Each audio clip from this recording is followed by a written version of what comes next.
This presentation is brought to you by Sovereign Laboratories, manufacturers of the most bioavailable colostrum on the market, clinically proven to heal leaky gut syndrome. Today, I am talking about the critical links between the food you eat, your gut health, and even the health of our planet. I'm Dr. Vincent Pedre, an integrative and functional medicine certified physician. I'm also the clinical advisor to 2 healthcare startups and the author of the book, Happy Gut. Today, in the next 18 minutes, I'm going to take you on a tour across the world, from the rolling cornfields of the Midwest to factory farms where food is produced under egregious conditions, to the inside of your digestive system, your gut, and back out to view us as this interconnected whole, part of this ecosystem within another ecosystem. How and what type of food you consume has wide-ranging effects on your health and also the health of the planet. So you see, we are this interconnected whole. The microbes inside striving for symbiotic harmony, and us trying to live in harmony with this planet. The microbes inside totaling 100 trillion. This outnumbers our cells 10 to 1, even greater than the number of stars in the Milky Way galaxy. I like to call this your own personal galaxy, right inside. I hope to inspire you through the words that I'm going to speak today to see how your choices have an impact not just on your own personal wellness, but also on the health of the many. And we will tie it back to this ecosystem inside each and every one of us, your gut microbiome. The choices you make every day affect what happens inside your gut. This is an apple orchard. 45 different chemicals are sprayed on conventional apples. 16 of these are hormone disruptors. 6 are either known or suspected carcinogens, and 5 neurotoxins. Would you feed this to your children? Would you want to eat this? In 1998, a battle was waging across the Atlantic between a corporate giant and a well-intentioned scientist who put his reputation on the line because he sounded the alarm on a new type of food that was spreading across the world. This food was known as GMO, genetically modified organism. Arpad Pusztai, a Hungarian-born biochemist, was a world-renowned scientist expert on plant lectins. He had published almost 300 scientific papers and was known for his thoroughness.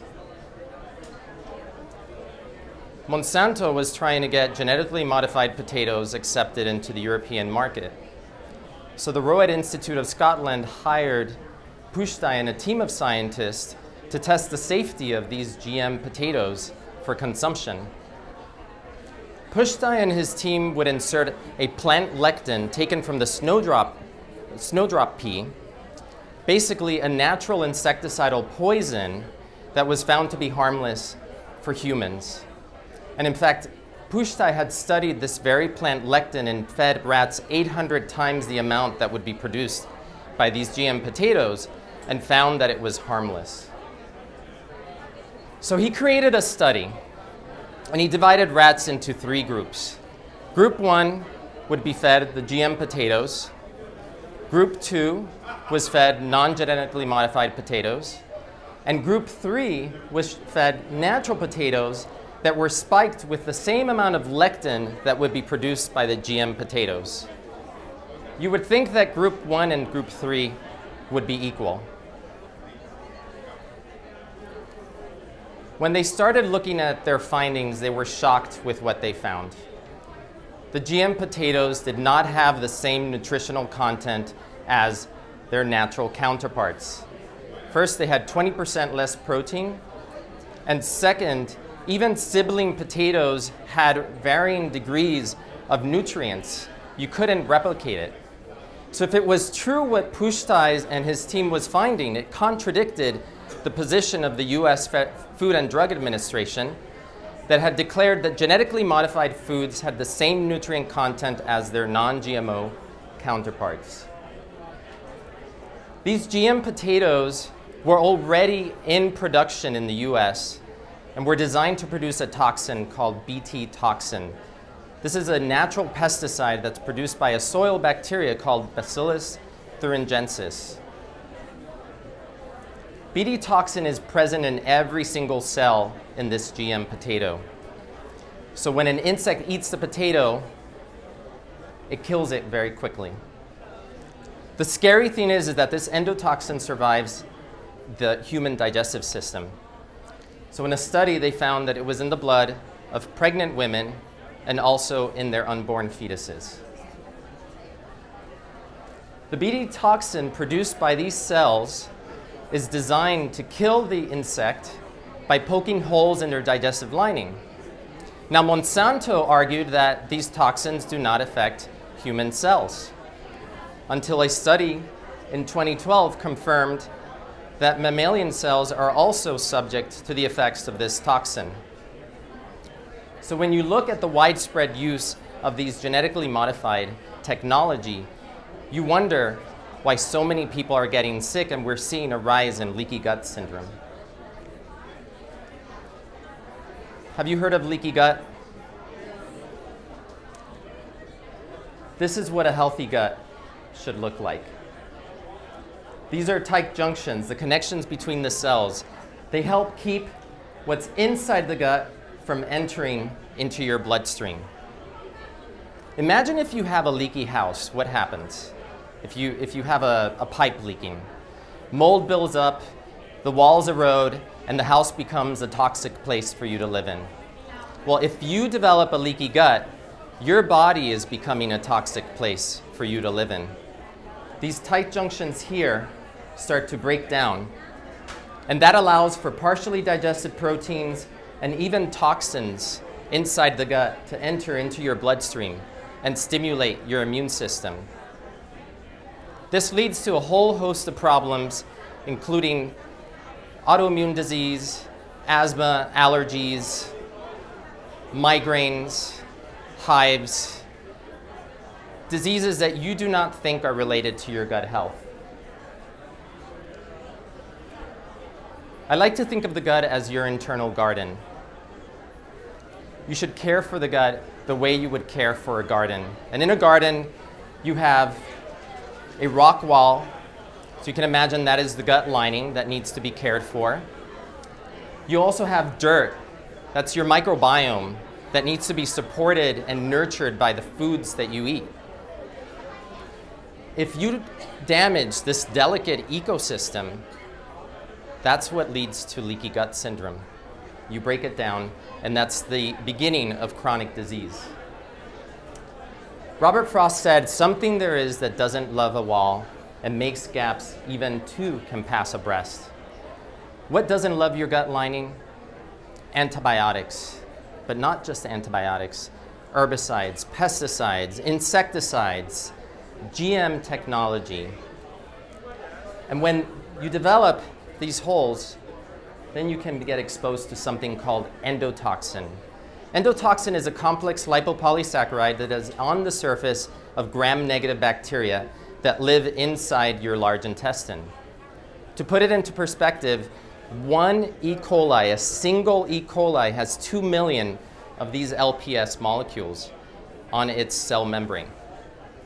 So if your gut becomes leaky and you become exposed to LPS, which is the most potent stimulator of the immune system, you develop internal inflammation.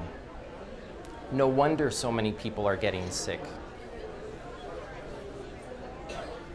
And it's not just a problem about the foods that we eat and leaky gut, it's antibiotics. Antibiotics are being overprescribed. The CDC has said that 4 out of 5 Americans are prescribed at least one course of antibiotics every year. And these antibiotics create a dysbiosis that leads to leaky gut. Then we have these factory farms.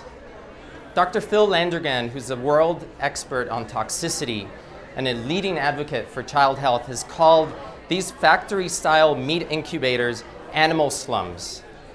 Think of what happens in a slum. The overcrowding stresses the animals, it weakens their immune system, and then they become subject to infections. So they get antibiotics.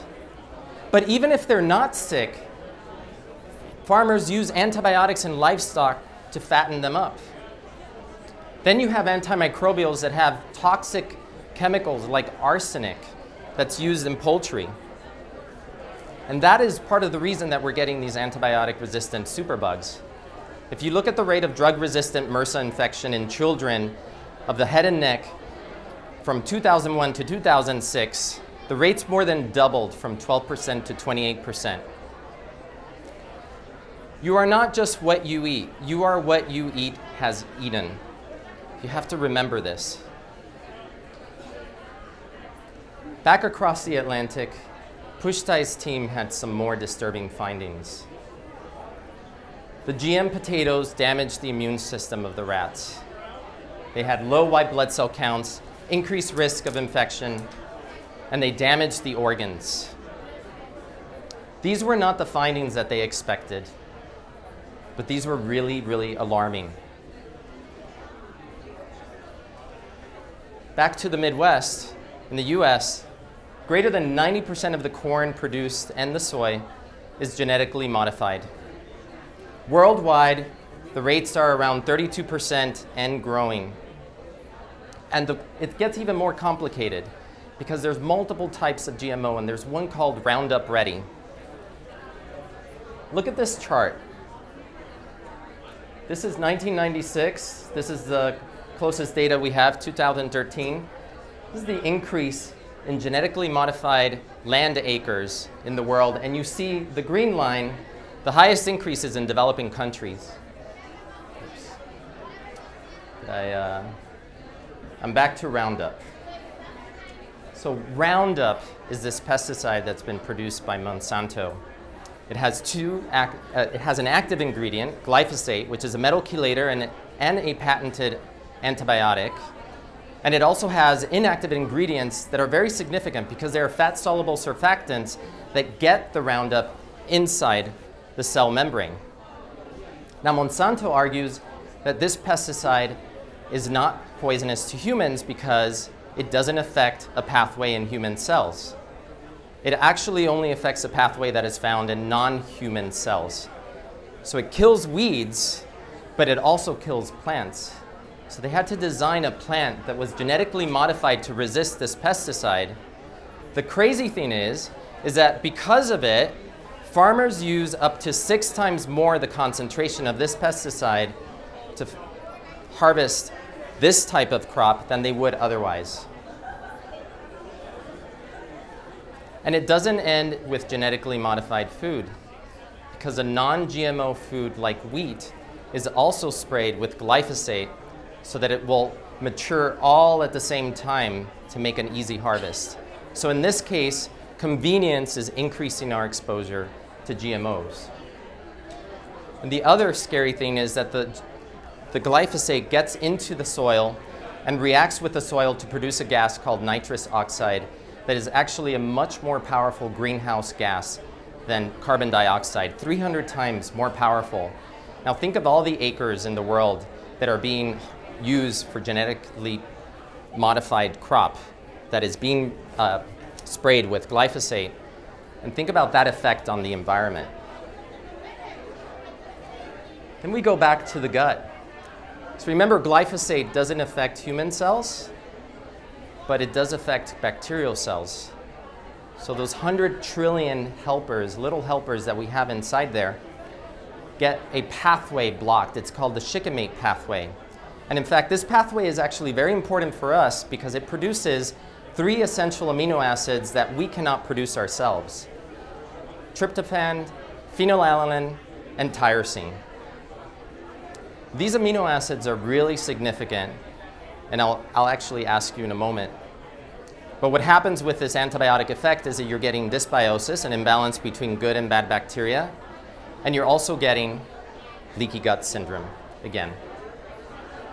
So what do you need these amino acids for? Does anyone know? They're precursors for neurotransmitters. So they help you feel happy and fulfilled. And if you're destroying that pathway, you're limiting your access to these essential amino acids. Another reason why these genetically modified crops are so dangerous for our consumption. So I created this program.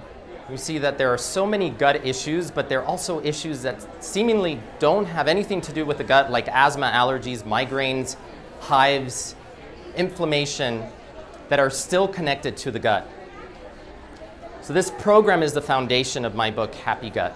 CARE is an acronym for Cleanse, Activate, Restore, and Enhance. Basically, I take people through the program to resolve their gut issues and their inflammation. And I want to help you right now. If you have any gut issues, take out your cell phones and text the word Happy Gut to this number, 855-850-9151. And I'm going to send you my free Quickstart guide to the Happy Gut. This is everything that you need to get started on your path to being healthy. We start with C. C is for cleanse. We get rid of bacterial imbalances, infections, and inflammatory foods. Gluten, wheat, soy, corn, dairy, and sugar. All of these foods inflame your body. But you don't go to your doctor saying, I'm inflamed. Doc, hey doc, I'm inflamed. Unless you have a swollen joint. You go to your doctor saying, I feel tired. I feel achy. I have headaches. I feel mentally foggy. These are all symptoms of internal toxicity. So we start by getting rid of these toxins so that you can begin healing from the inside out. And we can't forget the importance of drinking clean, plastic-free water. Did you know that more than 80,000 chemicals have been introduced since World War II? And less than 10% of these chemicals have been tested for human safety? Then think about the most alarming thing in our water supply: heavy metals, the lead in Flint, Michigan. But it's not just that. Drug residues. Drug residues have been found in the most pristine lakes in the Alps. And we don't stop there. We do something that I love to call greening your kitchen. Because if you're cooking on non-stick surfaces that are fire retardants, guess where they're rubbing off onto? They're getting on your food that gets into your body, and these are persistent organic pollutants that have a very easy entry, they don't have an easy out. So I encourage people to, oh wow, I'm running out of time. Keep moving. We cleanse your mind of negative thoughts. So important to express a daily gratitude to increase your sense of positivity. And A is for activate. Basically, we restore your gut's ability to digest.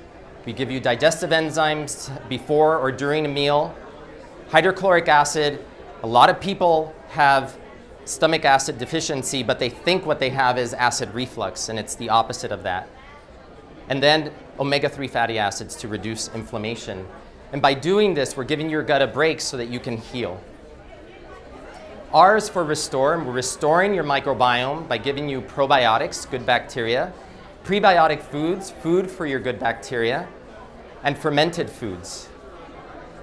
And E is for enhance. We want to rebuild that gut linings. Remember that leaky gut from the very beginning?